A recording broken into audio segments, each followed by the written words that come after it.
Picture the couple everyone calls the greatest lovers in English literature. Now picture that one of them digs up the other's grave to hold her corpse, spends 18 years systematically destroying two innocent families, hangs his new wife's dog during their elopement, and dedicates his entire adult life to a revenge so total it reaches into the next generation. That is Heathcliff, and for nearly 2 centuries we have been swooning over him. Wuthering Heights gets sold to us as the most romantic story ever written, all wild passion and soulmates on the moor. But read it slowly, with the pop culture soundtrack switched off, and something colder comes into focus. This is not a love story. It is a clinical case study of obsession, and of how untreated pain travels down a bloodline like an inherited disease. Heathcliff is not a brooding romantic hero you are meant to marry.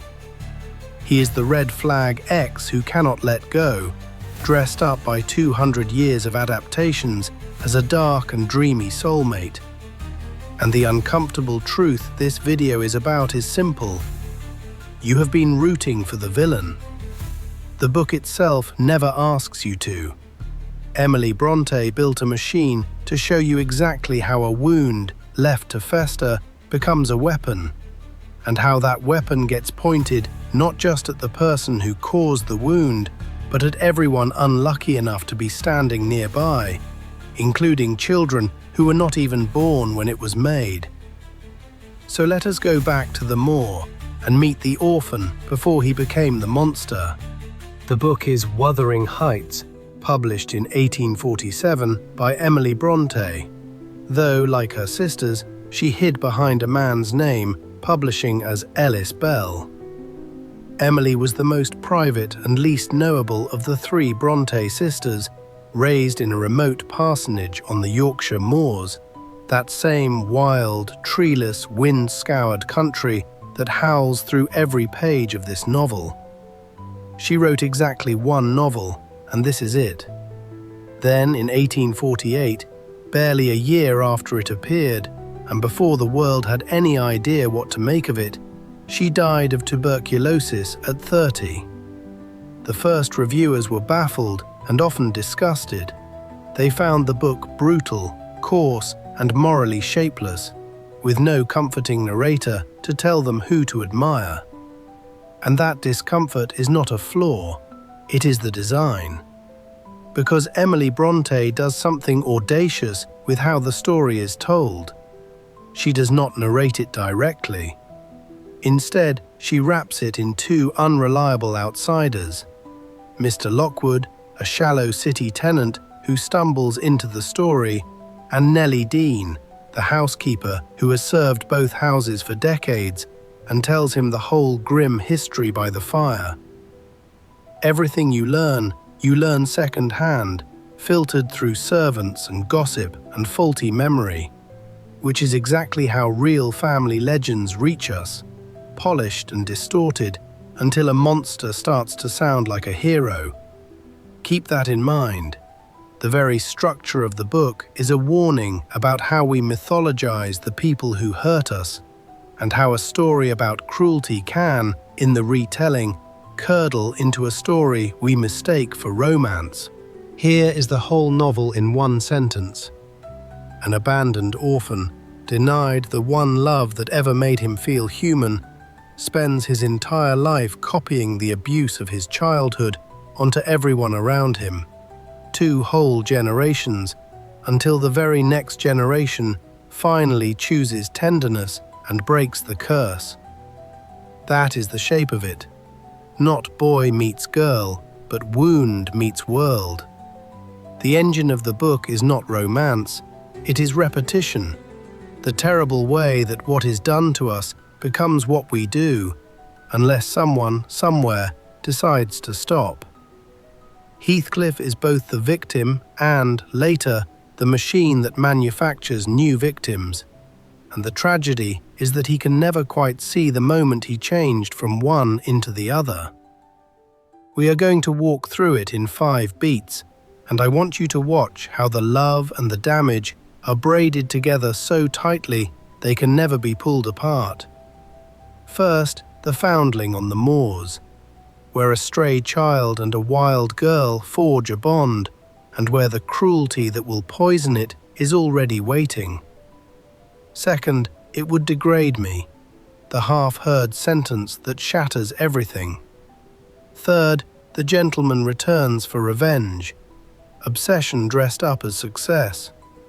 Fourth, I cannot live without my soul, grief that mutates into control and reaches into the next generation.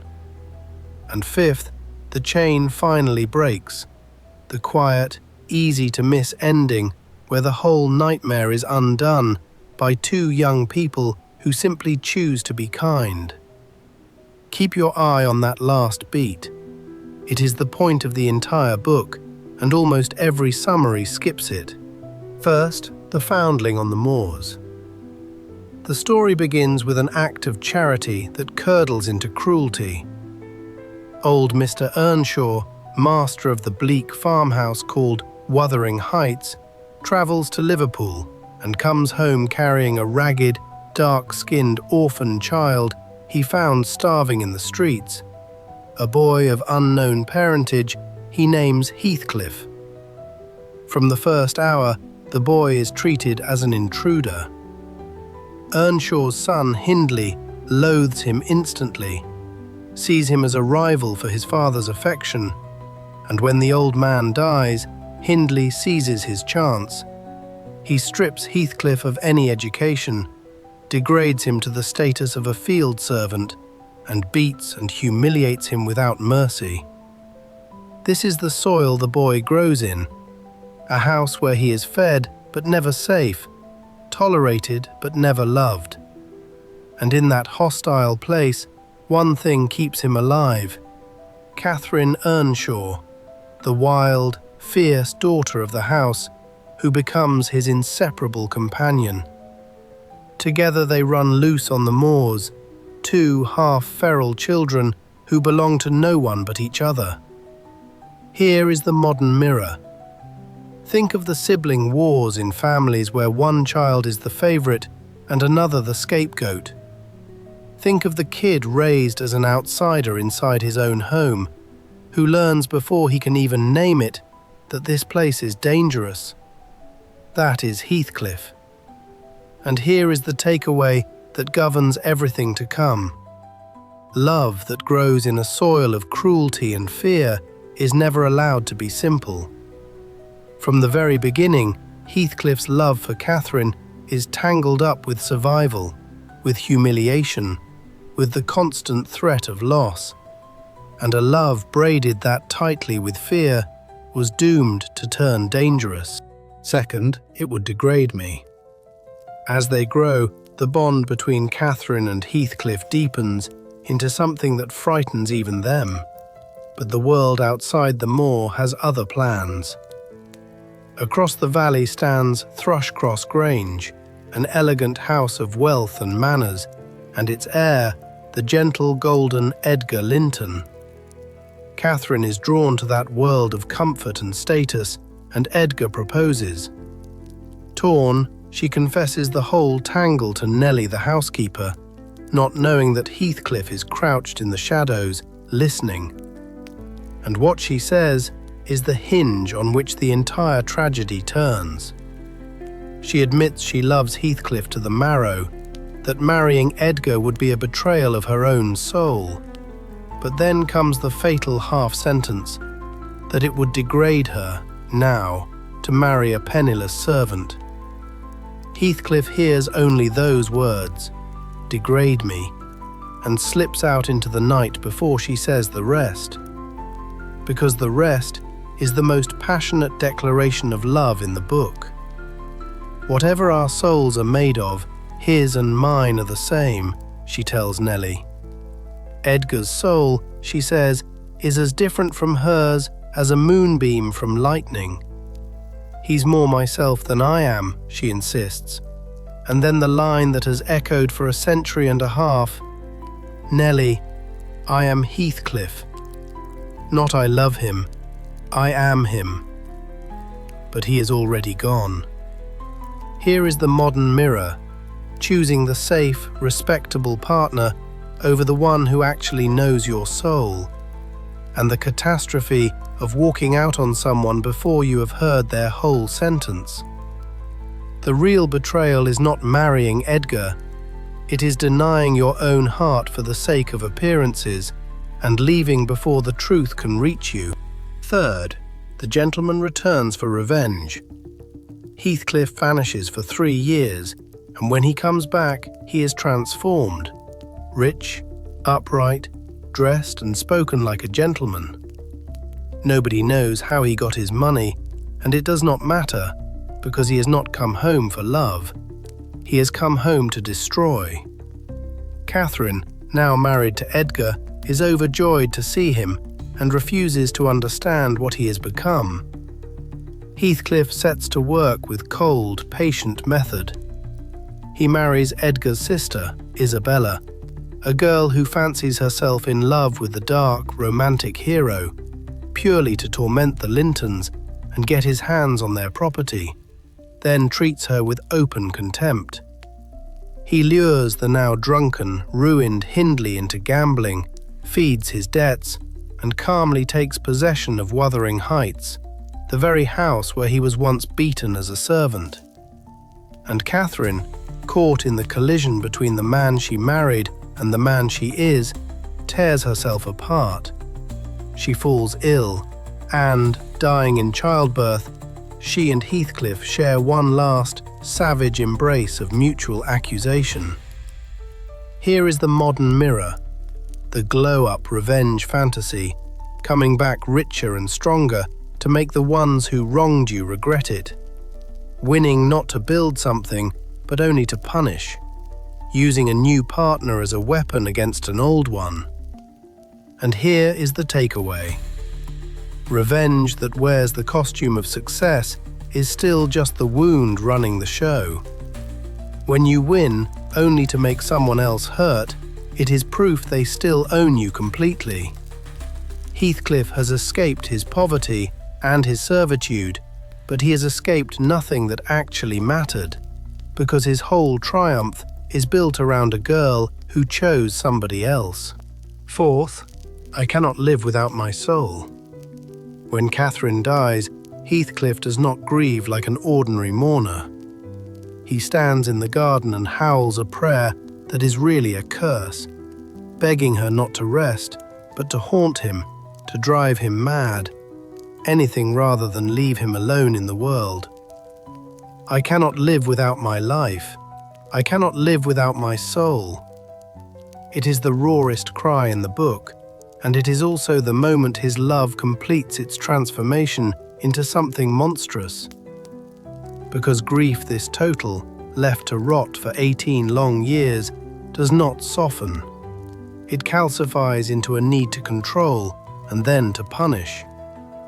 Denied the one person who ever made him feel human, Heathcliff sets about methodically recreating his own childhood hell for the next generation.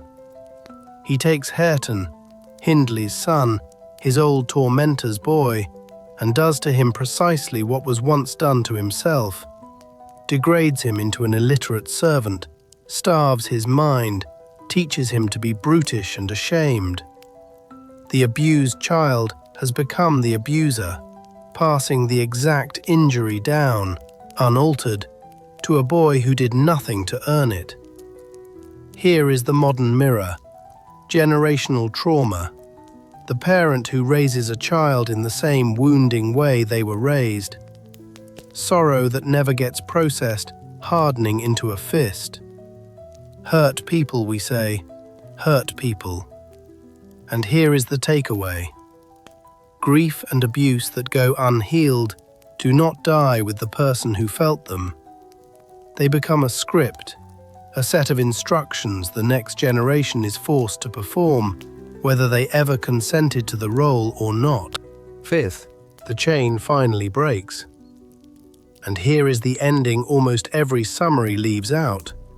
The reason this book is a tragedy with a door left open, and not just a horror story. While Heathcliff spends his last years grinding down the second generation, something he never planned for begins to grow under his own roof. Young Catherine, the daughter of the Catherine he lost, and Hareton, the boy he deliberately brutalized, are thrown together in his gloomy house. At first, she mocks Hareton for his ignorance, the very ignorance Heathcliff engineered. But slowly, unexpectedly, she begins to teach him, to read, to hope, to believe he is worth something. The two of them, both shaped by Heathcliff's cruelty, choose to be gentle with each other instead of passing the cruelty on. And as their tenderness grows, Heathcliff's will to torment simply drains away. Worn out by the ghost he begged to haunt him, half mad with longing to rejoin Catherine in death, he stops eating, stops fighting, and dies, asking only to be buried beside her. The young couple's love does what a lifetime of revenge never could. It ends the cycle. Here is the modern mirror, the generation that goes to therapy, that says out loud, "I will not do to my children what was done to me," and breaks the family pattern with their own hands. Healing is a choice the next link in the chain makes. And here is the takeaway, the beating heart of the whole novel. The cycle of trauma is real and it is powerful, but it is not eternal. The moment one person chooses tenderness over repetition, the curse ends right there. So what does all of it add up to? On the surface, Wuthering Heights is a gothic melodrama. A haunted farmhouse, a dark stranger, doomed lovers, a ghost tapping at the window. But underneath the storm and the moorland wind, Emily Bronte has built something far more clinical and far more modern. An anatomy of how untreated pain reproduces itself. Every beat is a stage in that disease. A child is denied safety and love. That child's love is braided so tightly with humiliation that it can only express itself as possession. A single wound, one overheard sentence, festers into a lifelong obsession. The obsession, denied its object, converts into the need to control and punish. And the punishment gets handed down, intact, to people who were never even there when the injury was made. That is not romance.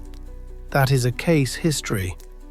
And the reason we misread it, the reason we keep casting Heathcliff as a swoony hero instead of a cautionary tale, is that the book shows us his pain so intimately that we mistake understanding him for admiring him. But Emily Bronte is not asking you to love Heathcliff. She is asking you to see, with terrible clarity, how a person becomes him, and to notice that the real heroes of her book are the two quiet young people at the end who inherit all his damage and refuse to pass it on. The greatness of Wuthering Heights is not that it makes obsession look beautiful. It is that it shows you, beat by beat, exactly how a hurt child turns into a haunted man, and then shows you the one thing that can stop it. Here is the one thing to carry out of this book and into your week. Notice the scripts. Every family hands its children a set of scripts, ways of loving, ways of fighting, ways of handling pain, and most of us perform them without ever noticing we were handed anything at all.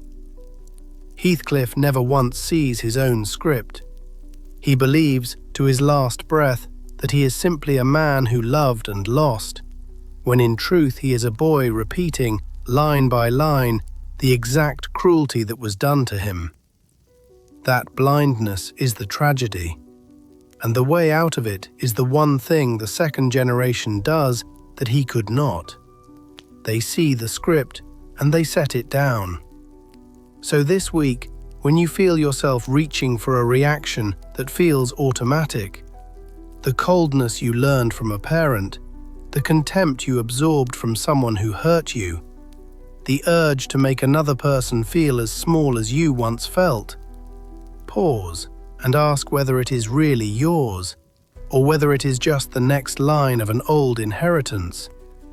You do not have to be a monster to be running someone else's program. You only have to never question it. Wuthering Heights is a warning about what happens when no one questions it for 100 pages and 2 generations. But it ends, deliberately, on the opposite possibility. On a young woman teaching a broken boy to read, choosing tenderness in a house built on revenge. That choice was always available. It is available to you. Breaking the chain is not a grand act.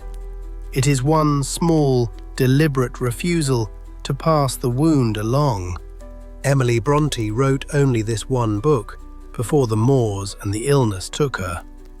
And into it, she poured a truth most romances never dare to touch: that the people who hurt us most are usually people who are badly hurt themselves, and that understanding them is not the same as excusing what they become.